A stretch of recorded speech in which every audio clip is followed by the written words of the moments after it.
Hey guys, this is my 2004 Ram 3500. Has a couple names for me: baby service truck or third gen, because it is a third gen Ram.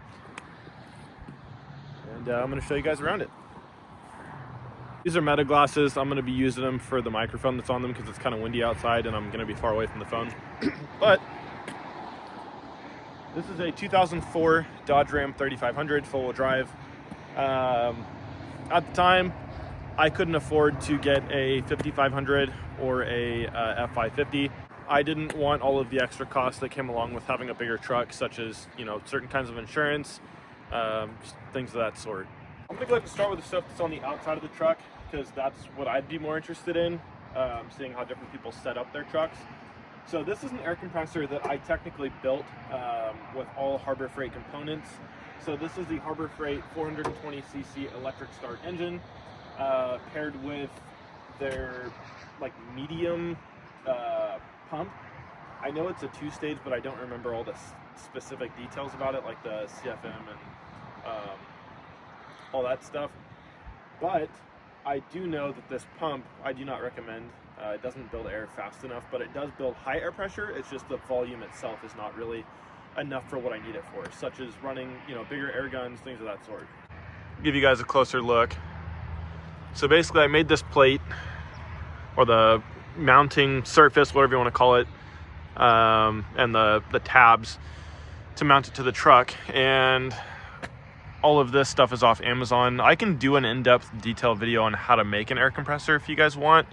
It's not super hard, but I did a remote tank on the other side of the truck because I didn't want it sticking up super tall. So that tank is off of a different air compressor. I cut everything off the top of it and reused the brackets that are on the bottom, because you're not supposed to weld on air compressor tanks. It weakens the metal and it could explode. And I mounted it to the truck. I'll show you on the other side in a second. These are my welding reels, or my welding leads. I used Harbor Freight airline reels, and they do work, but it's kind of a pain in the butt. It's not like the ones that basically just plug in on the side. These ones, you have to unravel it completely, pull some slack out of this so you can plug it into the welder.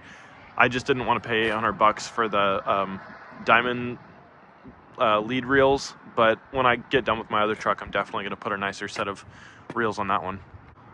I also, it's like a light bracket that I made a while back. It serves its purpose, but it's not the prettiest. But it's just a little light bar, floodlight. Here we have my air hose reel, and I went ahead and just put my air pressure gauge so I can see how much air pressure I have in the tank. Right here, it's easy to read while I'm standing right here.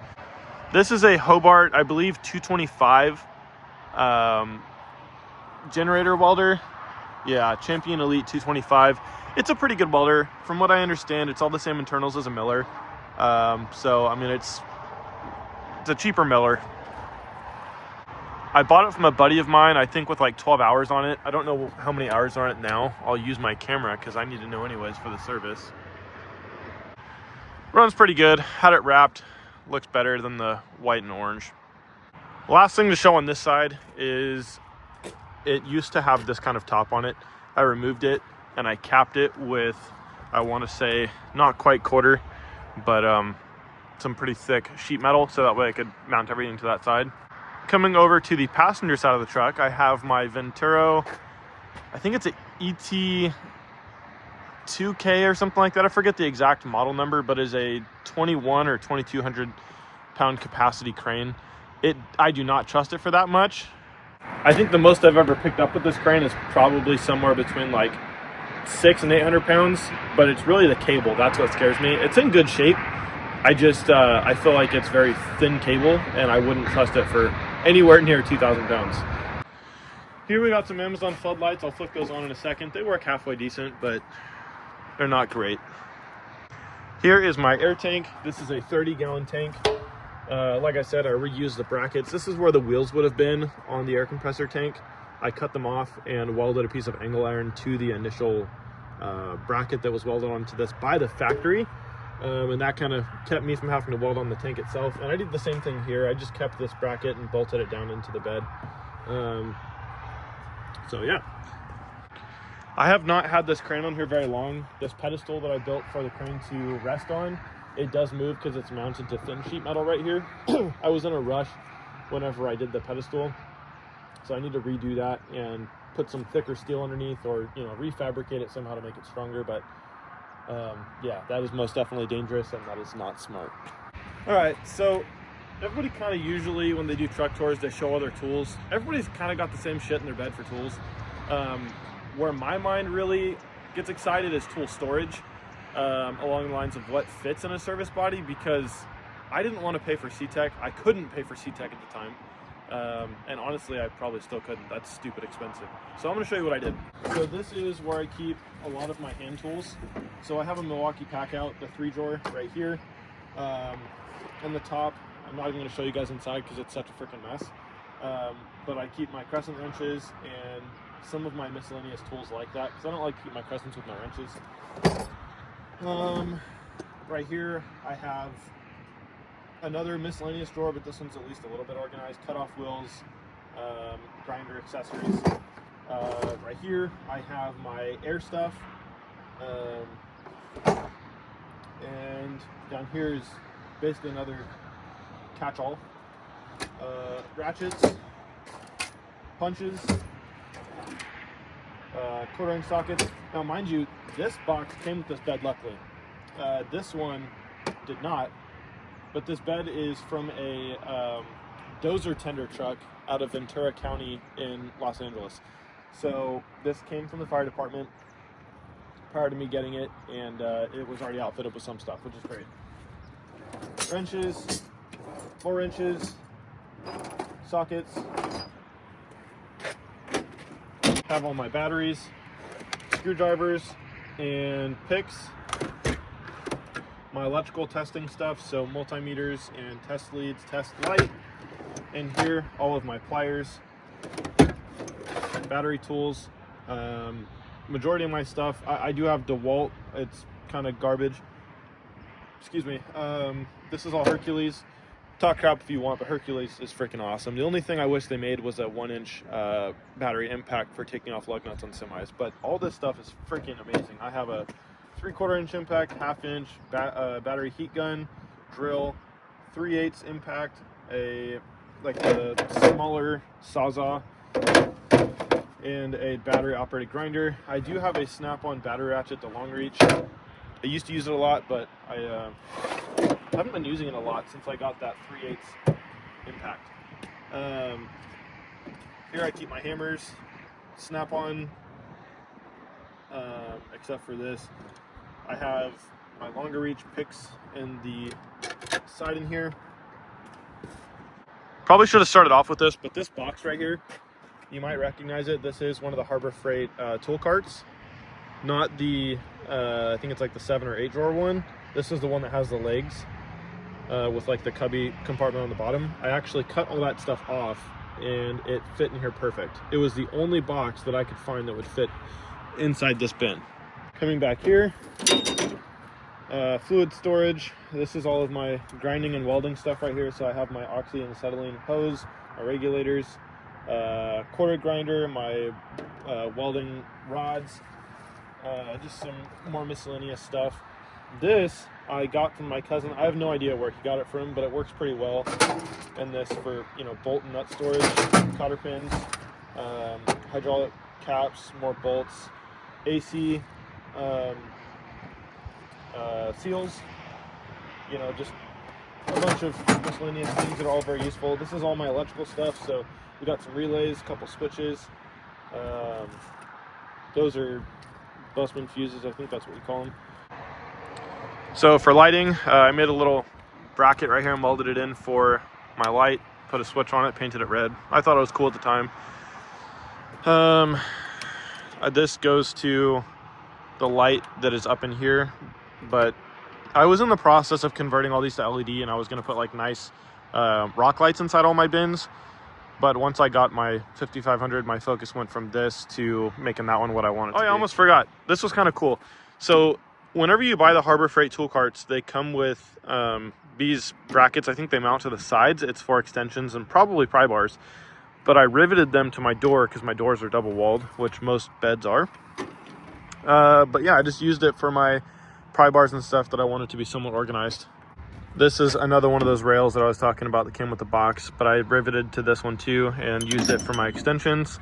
And these shocks actually came from that Harbor Freight box as well, but they blew out about a week ago. So before that, they were working really well. I just went ahead and mounted them. As you can tell, I was trying to be very resourceful. My bed is always a mess. Lately I've been not very organized, but back there I have a job box up against the back window. It's a freaking mess. This is just a mess. Like, there's nothing to see back here except for the E-track, and that's where I keep my super long pry bars, which I'm really surprised they haven't gotten stolen yet. But when I build the new truck, I plan on making a longer bed or a longer bumper with the storage compartment inside, so I can slide my bars and stuff in there. This bin is kind of solely for the crane pedestal and some charging stuff. But yeah, this was a huge project. I wish I would have gotten this on video. So what I did here is I got 4x4 square tubing and I tied it into the frame underneath. So basically I got 4x4 going underneath the frame on both sides of the frame rails, and then went up, and then I welded a piece of 4x4 to the frame and went down diagonally there and went down diagonally there. So I have a cutout in my bed right here, which I was gonna weld all that in too. But like I said, got a new truck and stopped worrying about how this one looks. So I basically put what I can in here without it falling out of the bed. I put like degreaser right there and my my torch set. This is Amazon little switch bank, gang panel switch, my inverter, my Streamlight charger, just, you know, miscellaneous stuff. This was kind of, since I couldn't fit anything big in there, this was going to be like my electronic bin, I guess you could say. This bin here, another pack out, and I keep a lot of what do you call it, disposable stuff in here. So like this one has some wiring stuff. This is hose clamps, barb fittings, heater core or heater hose connectors, silicone. Of course, we have flat face O-rings for hydraulic fittings. This is another electrical bin. I feel like I do a lot of electrical stuff, even though it's like the number one thing I hate to do. DeWalt grease gun, a little Lincoln MIG welder.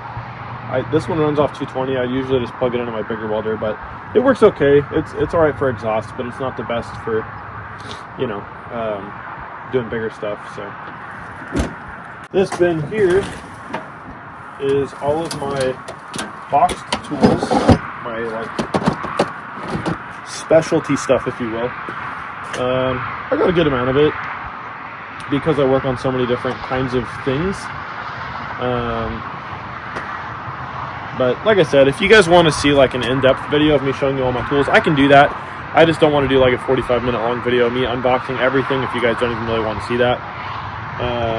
But all the stuff that I have is very budget friendly. I do have a Snap-on box at home that's full of Snap-on tools. I just was kind of hesitant to keep Snap-on in the truck because sometimes it can be kind of difficult not to leave tools behind on jobs when you're working in dirt. You know, I'm sure you guys know that, service techs in the field. Some stuff is Snap-on, the things that I break a lot. If it's not something I break a lot, I'll buy Icon or, you know, every once in a while Pittsburgh. But Pittsburgh does kind of suck, I'm not going to lie. So, along the lines of the truck itself, I can insert a photo if I can find one of what the truck looked like when I first bought it, but it was white. I put newer style mirrors on it, had them paint matched. Door handles are paint matched. New bumper, new grille, and it's all Amazon stuff. Just, you know, painted it to make it look fancy. But yeah, The bed was red when I got it because it was off a fire truck, and I had the cab painted to match that, and I had everything else painted at the same time.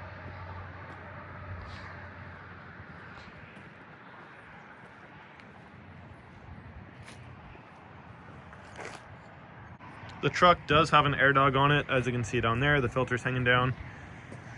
Show you guys the interior. Not going to show you guys the back seat because it's a filthy mess. But I put 4th gen Laramie seats in here. They are heated and cooled, but they're not wired in because I don't have time to do that. There's a common theme here that you guys are picking up. I don't have time for shit. So yeah, that's why I'm excited about this new truck. So a little bit of my background. I've been a mechanic for about 8.5 years now. I am 25 years old. I took automotive class in high school, and that really set me up for, you know, getting my first job, just doing oil changes, stuff like that. Throughout the years, I have worked for a lot of different companies.